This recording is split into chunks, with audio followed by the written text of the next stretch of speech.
Okay, achievers, what is your default?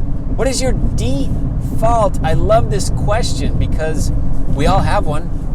Computers have them, right? You buy a computer, got all the factory default settings. This and this and this and this. The factory guesses. This is what, probably I'm sure there's testing and stuff that happens, but they set certain parameters a certain way, and that's called a default. They take the first guess for you. Then you get the computer or your phone or the software and you make it yours.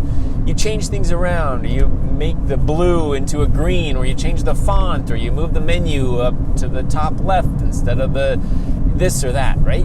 Because personal preference, you like it that way. And then something happens.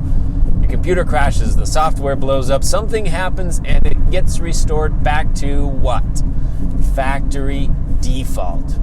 Okay, let's shift over now. We're talking about our lives. We're talking about success. We're talking about achievement. Well, you have a default. Whether you like it or not, you do.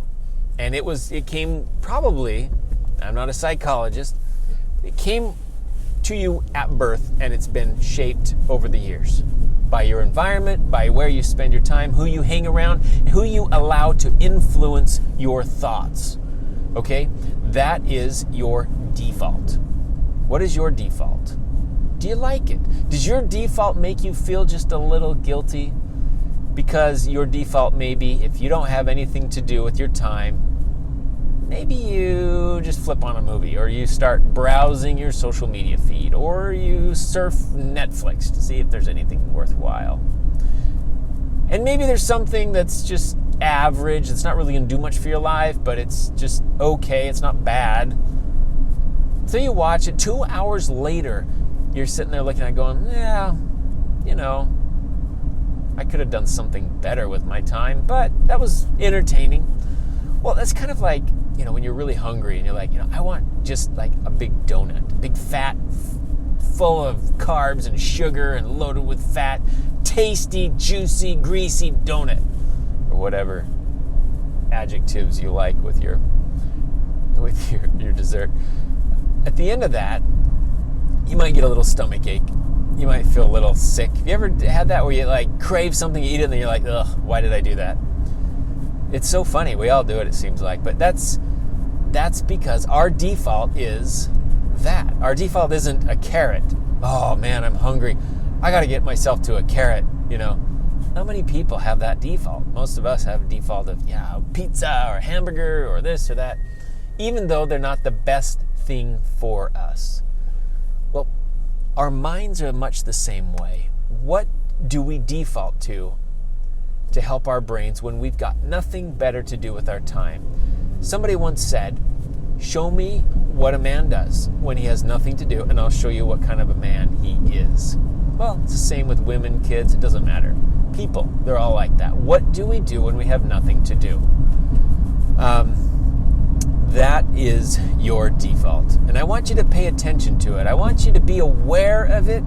And I want you to notice if your default isn't serving your life well in some way, if your default isn't helping you become a better person or growing or changing, or if you don't like what it's doing for you, guess what? You can change it. Nobody else can, actually. You're the only one that can. Let me give you a little tool. I'll end with this. Right here in my hand, the 3x5 goal setting system. Okay, I carry these around with me everywhere. One is today's card, one is tomorrow's card. If you're not familiar with what this is, just go to 3x5goals.com. Everything's there, you can do it. This is a fabulous goal setting system I have developed that works for me. Okay, it might not work for you, and that's fine, but it works for me.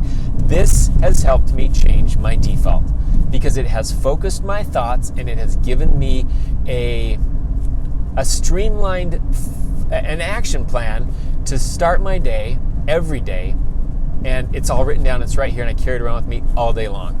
So my default now, if I'm not sure what to do, rather than go, I could sit down and watch a movie, or I could this or that, or something that's really not going to bless your life. At the end of your life, you're not going to look back and say, I saw 500 movies. I'm so great. I'm so glad I watched all 500 of them. Nobody does that. That's the most important thing. And I keep going back to movies. I don't know why. Movies aren't necessarily bad, okay? Don't get me wrong. Not dissing movies here. I'm just using it for an example because it is something, and I should say TV time, that a lot of us waste a lot of time with. So I use it. And I use it because I have been guilty in the past of using too much time spent in front of the TV. But anyways, this has changed my default.